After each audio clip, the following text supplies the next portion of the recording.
All right, we're live. Hello, everyone. Welcome to Talking About Survivor. I'm Christiana Ellis. And I'm Mike 13. And today we are talking about the penultimate episode of Survivor Season 33, which, we're going to have to see how the finale turns out. But I can definitely say that I feel like this has been a pretty strong season. I think probably one of my favorite seasons with all new players in a while. Yep. Lots of times, I think returning players add extra fun sometimes to seasons, but when you have a season with all new people, it's grab bag, right? But lots of strong players. It's been good, despite the fact really good. that I think the whole Brett Zeke conversation seems to still have been the only time that the theme was really had any meaningful influence on anything, but that's okay. There's been plenty of seasons where that was the case too. Yep. So it's also clear that the numbering issue that we were kind of puzzling through a little bit last time is easily answered by, it's a double elimination episode.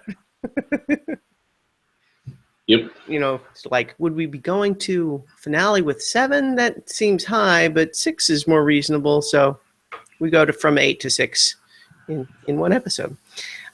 So who knows what we missed by essentially kind of, because it wasn't like a double elimination council as a surprise. It was really just kind of making 2 episodes worth into an hour. Right. They just really, really ramped up the first one. Mm-hmm. So let's go ahead and start there. Just coming right out of the last tribal council, Will, he went in a kid and came out a man, talking big in the game. Yes, and this is what we saw from the preview. Yeah. And sure enough, the preview did not deceive us in that is pretty much exactly what he was doing.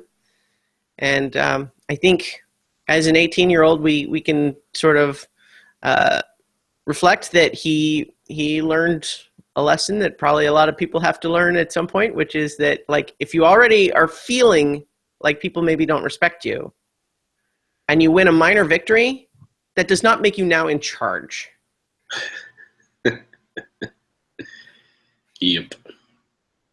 So we can understand his eagerness to feel like, ooh, I did something and it worked. Let's try doing more things. But he overcorrected in that sense. Yes, he became unpredictable, as Adam basically identified. Yeah. Although, this is not a criticism of Adam or even really an attempt to disagree with what he said, but I think it's also true that when he says unpredictable, I think largely what he means is he's now not acting like the guy we can just tell who to vote for anymore. Also true. Yeah. So I think it's kind of that same sense of him feeling like I was always standing back and not pushing too hard for my ideas. Now I feel like I'm confident enough to push harder. And I think that's what Adam means is like, what, he thinks he has his own opinions about things? Like he can have a say in what's going to happen? No, that's unpredictable because I can't just tell him what to do. And I don't want to put that on Adam like that's a bad thing for Adam to say. I'm just saying from the outside, that's why Will's change of strategy and demeanor did not go over very well, is because suddenly he's acting different than he was before, and that makes people nervous at this stage of the game. Yes. It also didn't help him that Jay won the immunity, but yeah. I mean, that's the game, right? It's all sorts of things come into play.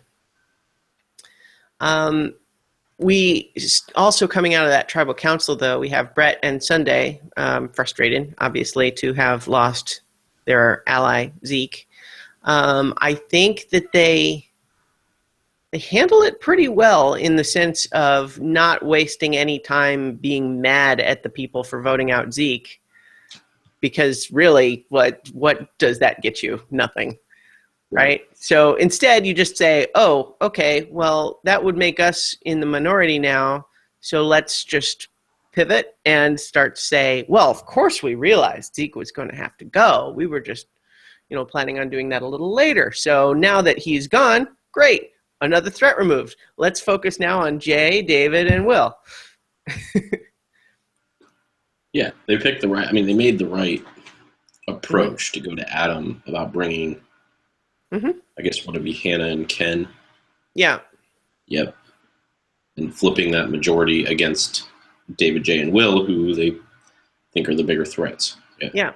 So Adam loves this idea. He calls it music to his ears.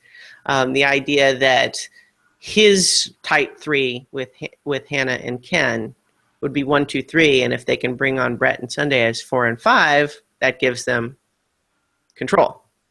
Right. But we're, with no time to waste in the episode, we're off to an immunity challenge, like before we've even barely done the morning after tribal council. But this was a fun challenge. I couldn't remember if we've seen quite this before, but I especially liked the wire maze where they had the balancing weights. They had to kind of move it up and down to go through the different, rebar maze. I couldn't remember seeing it before, but I really liked it. Yeah, I don't know that we've seen this exact iteration, so but it was cool. It was a good one.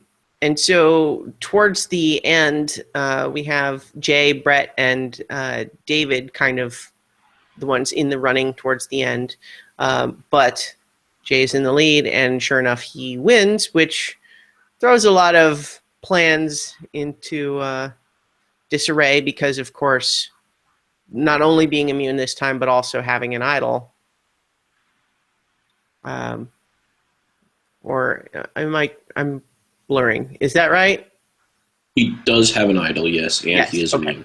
Right. So the idol doesn't come into play, obviously, in this one. Yeah, in this one, because he's pretty. Yeah. So in any case, he wins, and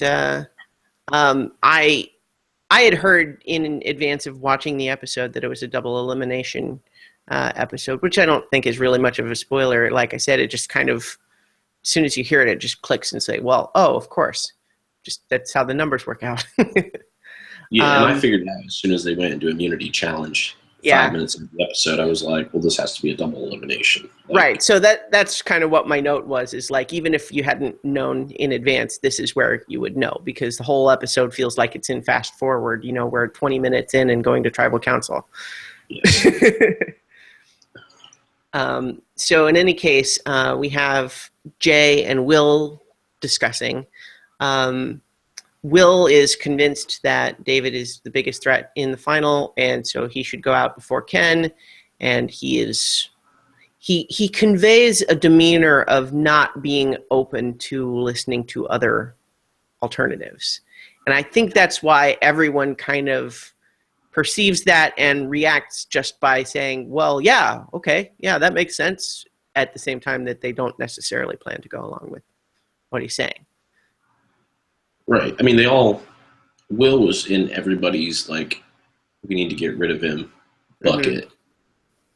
And then he's, behaves the way that he does, and no one, and the unpredictable is nobody can count on him, So it's not just that Adam can't tell him what to do, it's that everybody sees, like, you don't know what he's going to decide, so let's just get rid of him now. Right. It's easy. Yeah, we're all working together on this. Yeah. Well, and he makes it. See, this is, again, I think it's just an element of, him just being young and, not as experienced with some of these types of social interactions, maybe, of him making it too easy to just humor him without him really interrogating his own insight about it. You know what I mean? He's so convinced that it's obvious that David should be the one, that when people say, oh, yeah, that makes sense, he just says, okay, good, then I'm done with you, and I can move on to the next person. Yes. But the way he is approaching everybody makes it clear to them that there's only one right answer as far as he's concerned. And so, of course, they give it to him because what else? Why wouldn't they? There's nothing to be gained from challenging him on it when he has clearly got his mind made up. Right. So it comes down to, for everybody, a choice of, well, we either do what he says, which means that he's in charge now, which we're not sure we like, or we do something else. And so that's what they decided. Yep. David, it's interesting because we're seeing the return of paranoid David, except that it's like it was a vision from the future before. Like earlier in the season when he was paranoid and shouldn't have been because he was inventing threats where they didn't exist. Now he's got some of the same kind of behavior traits showing up, but they're all right on the money. Yes. So like now is the appropriate time to be paranoid, and he's being paranoid about the right things, which is kind of cool, actually. It's like it was practiced before. Yeah, I still think he and Adam, Adam has started to play a really good game, and so has David. Like they went from kind of disorganized and sort of off, to really clicking. Yeah, it just when I was saying the word calibrated, it just kind of I hadn't planned it or anything, but it just kind of clicks in my head because it just does feel a little bit like you make a shot and you miss to the left. You make another shot and you miss to the right, and then you say, "Oh, okay, click, click, click," right in the middle. And that's kind of what has happened to both of them now. Yeah. So in the meantime, let's see. Adam also thinks that, Will could be a bigger threat, especially if they let him just keep getting away with these big moves he's trying to make. He doesn't want Will to be the one in control. So Adam basically just tells Brett, like, look, here's what makes sense to me. Let's do this. And so if you vote for Will with us, then that's what happens. And so it's Hannah questioning Adam that is, the suspense point that they try to go into the tribal council with of, is it right to vote against someone who just, rescued them by making a move and voting their way in taking out Zeke? And it's a valid question, and the fact that we see that scene, I think, speaks well of their game, Hannah's too, in the sense that even if that's not ultimately the decision they make, you want to talk through all of those things. You want to say, well, like, what are the potential implications of all of this? Like, even if the two of them agree that both David and Will maybe should go at some point, which should it be now? And so that's where we're left. And we go into the tribal council with discussion of Will's move and how now it's a 4-4 tie again. David is... Yeah. Yeah. It's not even close. Right. And then David, it's kind of funny, actually kind of talks about like, so the concern is that Will switched over to our side, but is he still on our side? And it's kind of funny. I thought he spun it pretty well, given that we find out that the actual outcome was pretty not uncertain. You know what I mean? It's like it was very much a case of... Although I guess from David's perspective, even if he's in on this plan that everybody's going to vote for Will, he can't know for sure that people aren't lying to him about that, right? Well, and to be fair to him also, Will did vote for him. Like, Will did flip from him, and he and Jay were trying to get rid of David. Yeah, no, I guess that's not what I mean. What I meant is not that he wasn't right to suspect Will. I guess what I meant is that he portrayed it as something that was much more uncertain like much more uncertain than it proved to be when we see the numbers. Like I said, it was not a tie, right? Right. And so I think that from one perspective, we could say he was acting for Will's benefit, acting like it was uncertain, especially given that he's planning to vote for Will, right? But he could still be uncertain because just like Will was deceived by everyone saying they were going to vote for David, David has to be aware that it's possible that it's the reverse happening to him. Everybody's lying to him, saying it's going to be Will. In the meantime, it is also just because Jay won immunity and he's still kind of like, he's untouchable for now, so everyone's still kind of aware that, yeah, we probably need to get him out too at some point when we can. But yep, 2 votes for David, but then Will is soundly voted out. Easy come, easy go. He's a good sport about it. He didn't get to check winning on his Survivor checklist, but he played a pretty good game for being like, I can't remember, was he the youngest ever? I think that's what they said. That's what they keep saying. Yeah. So making it this far and being voted out for making a big move, that's not bad. No, There's a whole lot of people who play much worse than he did. I don't even know that he played terribly bad. It was just he overplayed his hand in this particular scenario, and that's what happened. Yep. So we come back from that tribal council. David is thanking everybody for actually being on his side the way he hoped that they were, at least for now. Jay is a little frustrated because he calls himself the Black Plague because it's like, I keep making arrangements with people and then they get voted out. Which, it's definitely not a good sign for him because he's managed to be untouchable for a while in making it very difficult for anyone to vote him out. But at the same time, there's still very much this perception that people want to vote him out and will do so at the earliest opportunity.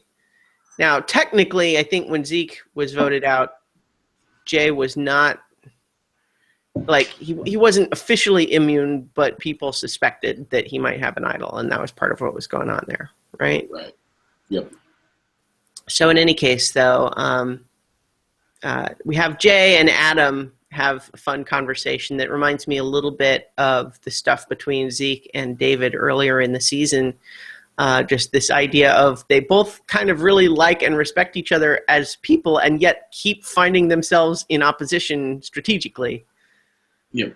And I thought that was kind of fun to just have them kind of be laughing at each other, just like we could easily have seen ourselves becoming allies or in this game, and yet somehow it just didn't work out that way. And now we're butting heads, and yet they don't dislike each other. I like that in the game when there's respect between players rather than disrespect, I guess. Right. Yeah. Even when Jay says how much he hates Adam after he tells him he has to play his idol, he means it in a joking, respectful way. Mm-hmm. And just there's a teasing quality to it that feels like two people playing a game where they both understand what's happening there, and it's kind of like, I'm sorry, I'm gonna have to make you play your idol. Yeah, he's like, I'm gonna make you play your idol, man. He's like, I hate you. Yeah, that's good. I liked that a lot. Yeah. Jay is trying to make the case to Adam. It's like, you can't beat David at the end. And Adam's kind of like, well, I don't really want to try to beat you either. So. Yeah. And you have an idol, so we need to get rid of it. Yeah. So we're now at our next community challenge. And I think this might be one of my favorites that I've seen in a long time. I really liked this. I really love this. Yeah, the just having to divide your attention while you do a puzzle, that's cool. That is a twist that I feel like I'm sure there have been challenges that had similar ideas before. I mean, there's been a lot of challenges over the years, but at the same time, this one just seems very well executed and yet simple. Yeah. And boy, just making the wait for the ball to go down those little rollers so slow, that had to be infuriating. Yeah, To miss by a split second and have to just stand there. Although the smarter players didn't just stand there staring at it fuming, they used the time to study their puzzle and plan out what they were going to do next when they get their next chance to work on it.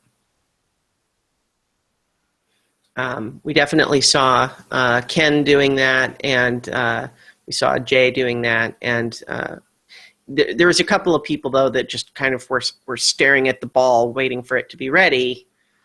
But it seemed like the people who did the best in the puzzle largely were using that time more effectively. Yes.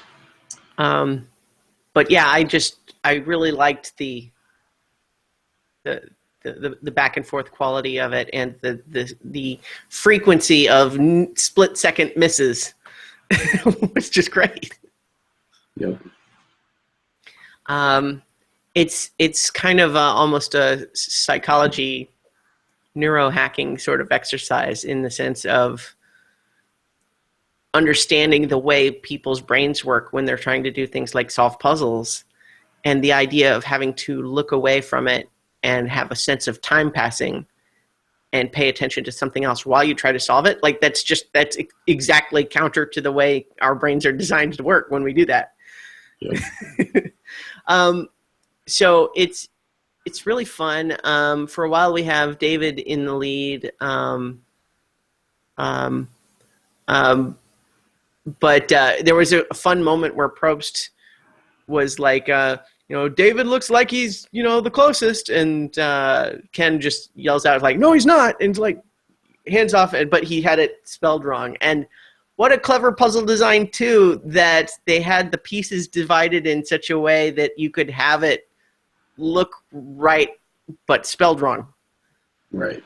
That's cool, too. Just the idea that, everything looks right in terms of the letters oriented properly and no letters like broken across two pieces, but just in the wrong order. And so Ken is, guesses, but he has it wrong. And then we have Adam actually start helping Ken, which was also really cool. I actually, when it first happened, I thought for a second that he was trying to help David. And then when they were talking about it afterwards, I was obviously that didn't match the conversation they had afterwards. So I was confused. I went back and watched it. But like when it was all happening in the moment, I couldn't figure out for a second who he was trying to help. But it sure enough was Ken, for the specific purpose of not wanting, David to win or Jay. Right. Yeah, he wanted to make sure that he had them both available. Yeah. Right. Because it's, his whole plan, as he kind of explains later, is they want to have enough votes go to Jay that he has to play his idol, but then still have David go. That's right. And that's a good plan. And, if you can make it work, which turns out is a little more complicated than that, but, it's as a plan, it's not a bad one at all. It's targeting your best case outcome. So let's see. We have an interesting bit where Ken talks about thinking of Jay as the younger version of himself. Yeah. I wouldn't have guessed that, I guess, but it seemed like it was mostly focused just on the athletic elements.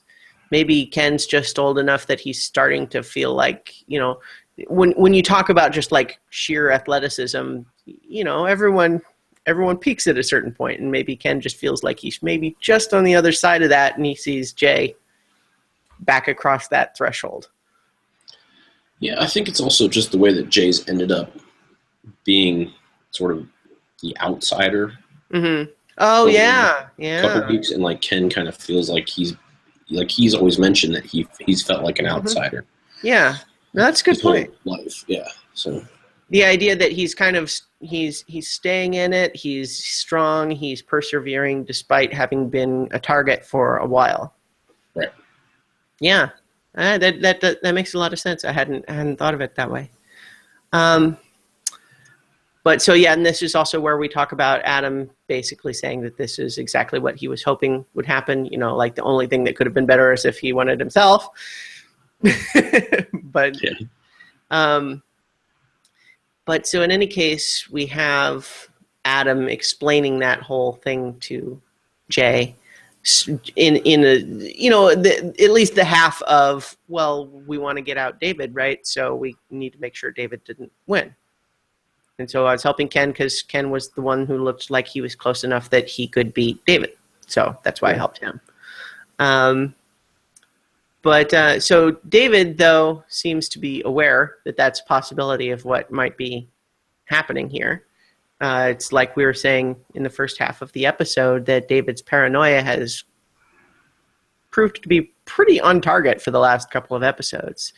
Is that every time someone's got a plot against him, he sniffs it out, or at least guesses that that seems to be what's happening. So he and Ken and Hannah discuss strategy. He's thinking of Ken and Hannah as more with him. So basically, Ken and Hannah at this point seem to be a little bit of a swing between Adam and David, each of them thinking that those two are with them more than anyone else. And David has kind of a complicated plan to try to force a tie and then vote out Brett. Hannah proposes maybe targeting Sunday instead because it seemed the logic was a little hard to follow. I think it was because they thought Brett is a little more independent and might be more prone to try to do something on his own, whereas Sunday seems like she's just kind of going along and is a more effective tool for Adam. Their concern was that Sunday would continue to stick around because people would use her to go to the end because she would be an easy, what they called a goat. Mm-hmm. You know, just somebody that you can't win, so you take them. And so they knew that eventually, if Brett and Sunday remain a twosome, and Adams or David or whoever is going to want to use Sunday, well, that puts Hannah and and Ken on the outside. So yeah, and it's interesting because their decision there puts Adam in a little bit more of a defensive position because he was kind of hoping that Ken and Hannah would be with him in now trying to decide between David and Jay and trying to be on board with that plan. And they seem, I think, especially based on his conversation just before the previous tribal council, Hannah especially seems more loyal to David than Adam thinks she should be. Yes. And I think he keeps underestimating that. He's still playing well, but I think he's got a little bit of a bias there that he doesn't seem to be fully recognizing that piece of it. Maybe because she's shielding it well from him. Maybe she's doing a better job than she did with Zeke when she was, and nobody's really moving against Adam at this point anyway. So it's like, although they maybe should start to think about it, if everyone's still kind of got a mindset of the Adam of 3-4 episodes ago, that's a different Adam than the one we're seeing right now. Right. And so they're looking at him as somebody who can't necessarily beat them in the end, but he very well could. Yeah, I think he could at this point.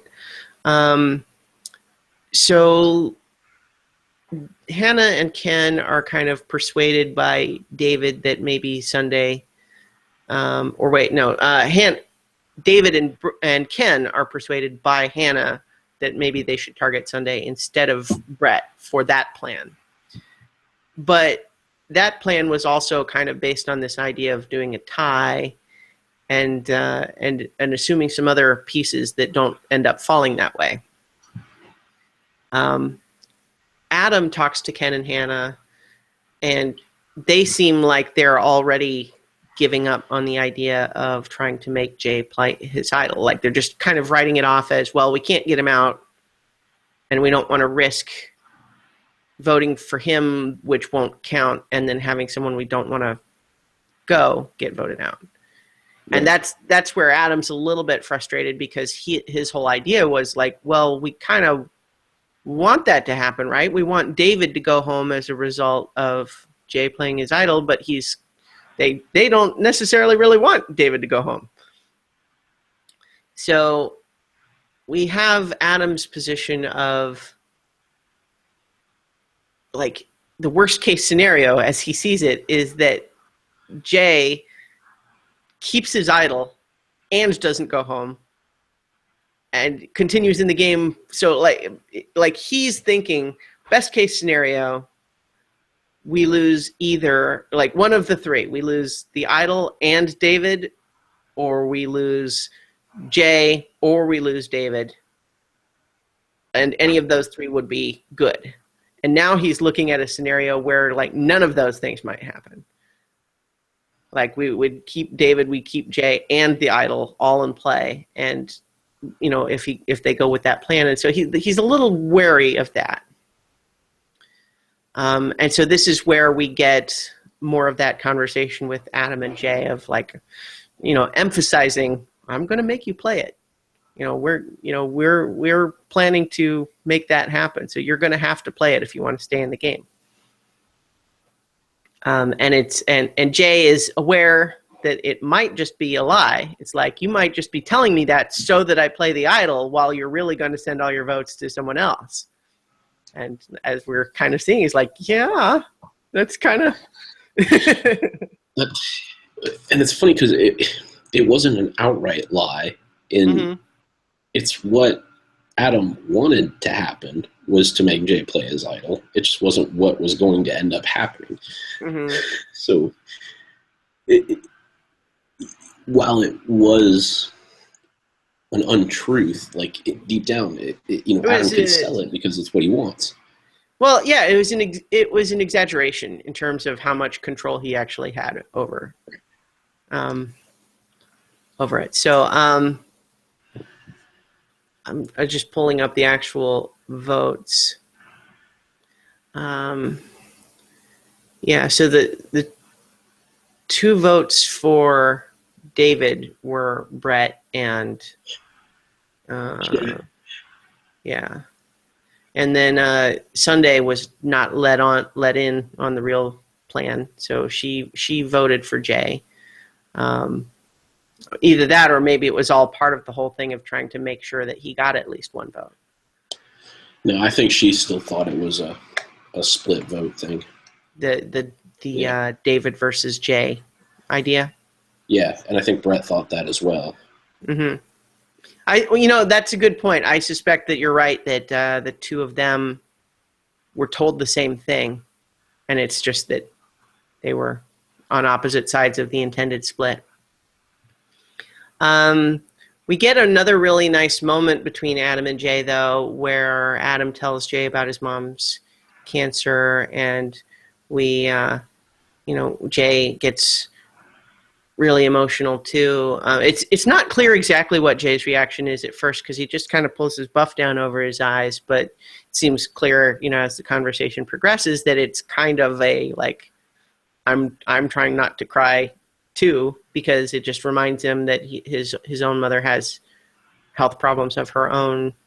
And this is where it really kind of solidifies that the two really respect each other, and it was cool. It was a really great interaction between those two. Yeah. He no longer thinks Adam is a weasel, but rather a warrior.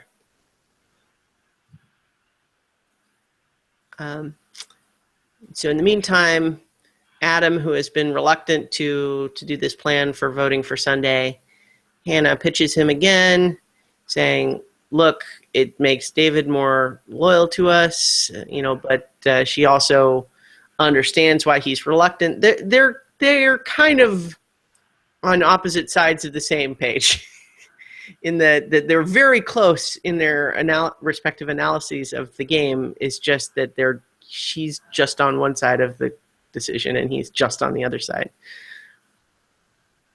But so at the tribal council, it's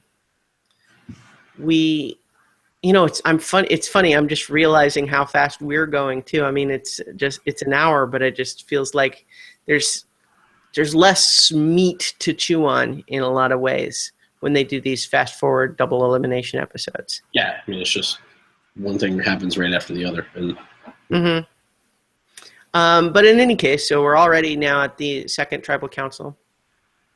There's some discussion from Jay about, Ken being a threat too, and just the idea of, it's one thing to see me as a threat because I can potentially win challenges, but I also don't really have any allies. So what about someone who's potentially a challenge threat and has allies? And I think this may have been one of the first times Ken's name has really been brought up even. I mean, no one voted for him, but... it's because he's immune. Oh, you're right. Duh. Yeah. Yeah. That's a good point. So it was in context of, hey, look, he won a challenge too, and so don't ignore that he could be a threat. Yeah, which I think is just good. It's just set up for the final to say like, hey, like nobody's gonna coast by here. Like everybody's got at least had a discussion about them. Yeah, because they talked about Brett, obviously. David, Jay, and Adam have all been talked about. Hannah actually hasn't been talked about in a while. Not in a while. That's true. I mean, I think her name was regularly floated earlier in the season, but not in a few episodes. Yeah, so it's going to be an interesting. I'm looking forward to this finale. Yeah, me too. So just to finish off the tribal council here, we have David talking about the relative advantages of being. Are you alone with no allies, or are you a free agent who can side with anyone you want to? It makes a significant case for it there. Adam talks about David being a threat for basically being someone who's playing pretty well and has a strong narrative arc, so to speak. Yep. Hannah acknowledges that everyone there has already kind of drafted their finale speech in in their mind. And then Sunday acknowledges that she thinks she might still be in the game because people think she couldn't get any votes, but she thinks she could sell herself in the final, and now we will never know. But at the same time, it's also it's an interesting idea. I can't remember another time where there was so clearly someone being voted out for being a goat. You know what I mean? Yeah. Like it's one thing to say there are people who end up making it to the end just because everyone wants to try to be in the finale with them. But I can't really remember a time where someone has specifically been targeted for that reason. Because I feel like usually everyone is sort of agreed that it would be great to be in the finale with that person rather than trying to take that person out of the contention. Right. Well, yeah, I mean, it has to be a unique scenario like this one where not that Hannah sees herself as a GOAT, but she sees herself as getting to the finals as in that slot.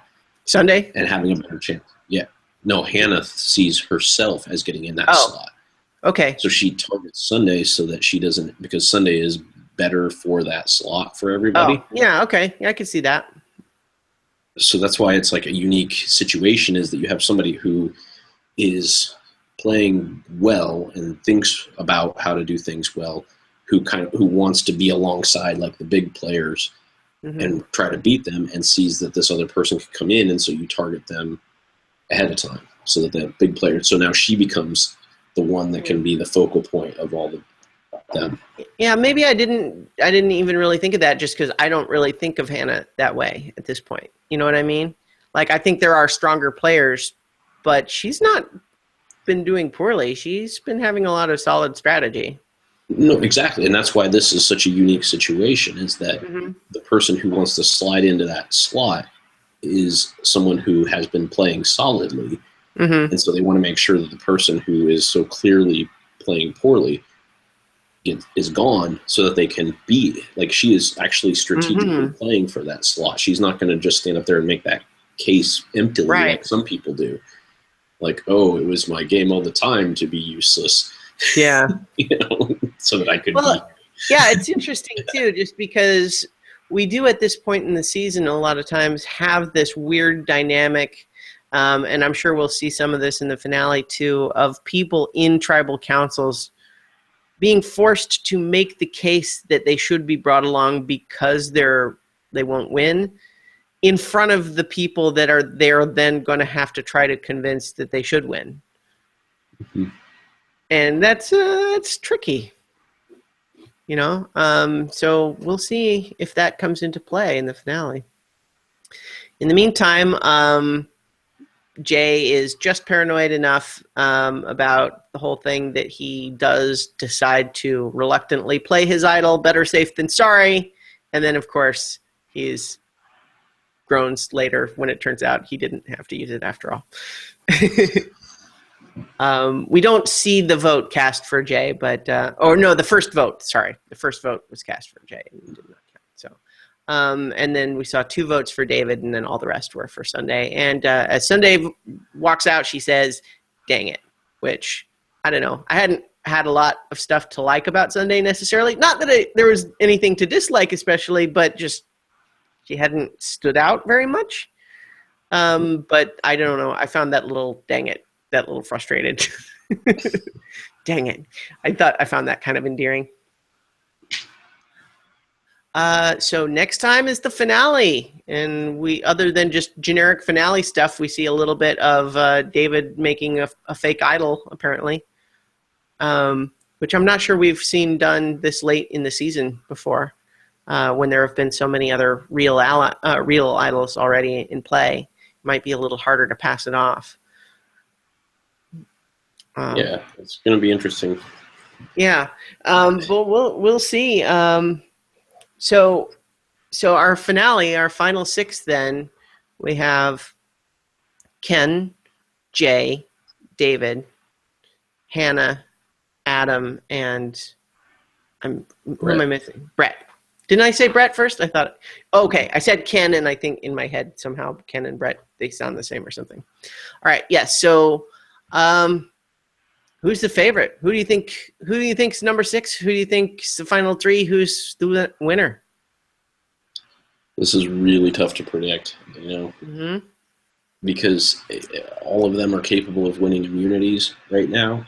There's not anyone who is drastically under-skilled at these types of immunity, especially at these kind.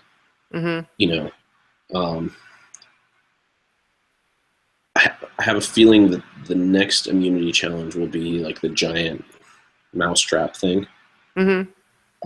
David will likely not win that one and will become a target, which is probably why we see him making a fake idol.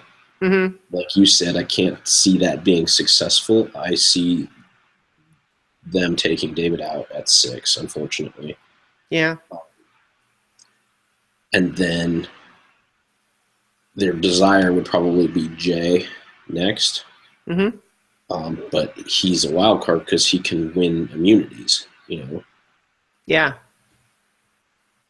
And the final 3, I think, is Hannah, Adam, and Ken. Yeah. That's my guess. And who in that trio wins, you think? I don't think there's an overwhelming favorite. I think that there are votes multiple ways, and I think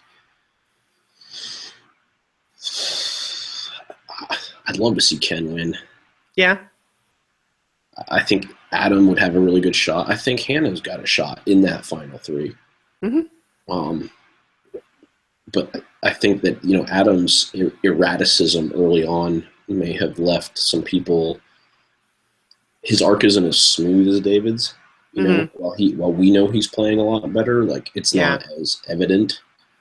And then Hannah is just, she's good, but she also rubs a lot of people the wrong way with her, eccentricities that she has. Mm-hmm. And Ken, I think, despite what he says, like, I think everybody really genuinely likes him and is rooting for him. And if he ends up in that grouping, I think he's got a shot. I think. So obviously there's so much that comes into play, but if I had to lay down a prediction, I say David goes next. I don't know how the rest shakes out, but I go Hannah, Ken, and Adam in the final three with Ken as the winner. What about you? That all sounds very plausible to me, because for sure I think both David and Jay are, of the remaining six, they're the ones that everybody kind of acknowledges as a threat to win right now, and who should probably be eliminated as soon as you can. And, at 6, they can't both win immunity. Right. But who knows what else could happen? We still don't know what the legacy advantage is. Who knows what could happen there. So I definitely agree those two. So that actually, just to close that out of the legacy advantage, I forgot about that. That I think even strengthens my resolve of what's going to happen, because if we assume the legacy advantage gives him that final immunity advantage and Ken does win it, I do see Ken wanting to go with Adam and Hannah and not bringing somebody else along like a Brett just because it might be easier to beat. Like, do you think he might bring David if David is still there? He would bring David if David is still there, but I think David goes first in the next episode. I'm still banking on that. So yeah, I think that does seem probably the most likely, because they've definitely gotten to the point where it's kind of now or never for the threats. Like this time, for example, Adam was so frustrated because he's kind of already in that headspace of like, why would we vote Sunday? Who cares about Sunday? Let's get out one of the threats. And you can see why he's a little frustrated there, but at the same time, obviously, he can be made to, listen to reason, at least when the majority of the group is already on the other side of that.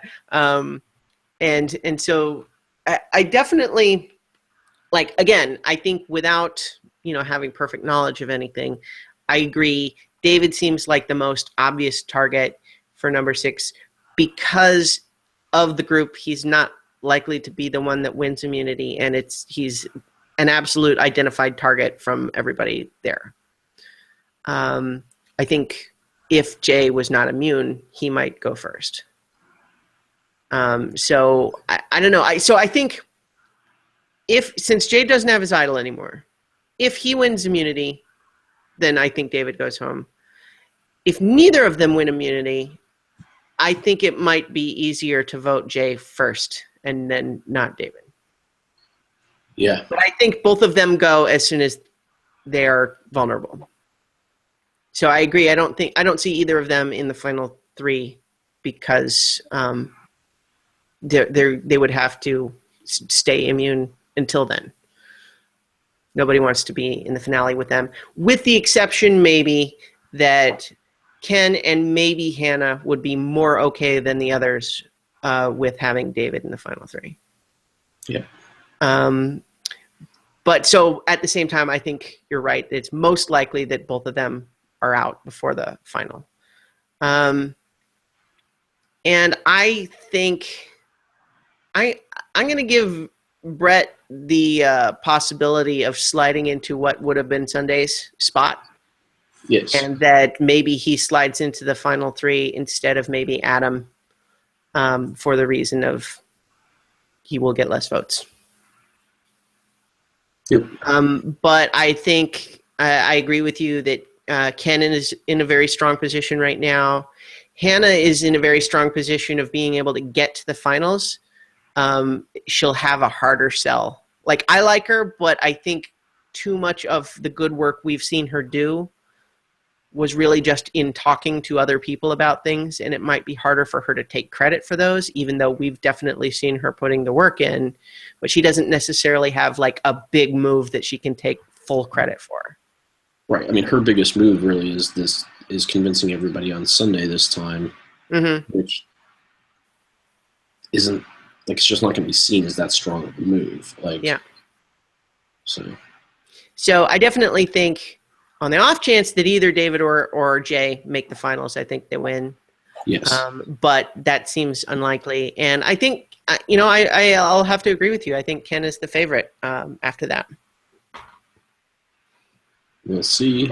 He's been the most kind of steady. Both Hannah and Adam have the downsides of just having been seen as erratic previously. Yeah. Although Ken did have that one bit where he kind of just like, he hears his name mentioned and now we have to assemble the whole tribe to just discuss everybody's secrets. It worked out for him. It did. So in any case, though, we'll see. Finale coming up on Wednesday the 14th. So, everybody watch, and then we're going to be trying to record, before the weekend for that, and we'll wrap this up, the season up with a bow just in time for Christmas. Yeah. All right, so I think that does it for this episode. Thank you, everybody, for listening and watching or whatever, and we'll be back next week or later this week, however you choose to interpret that. Bye. Bye.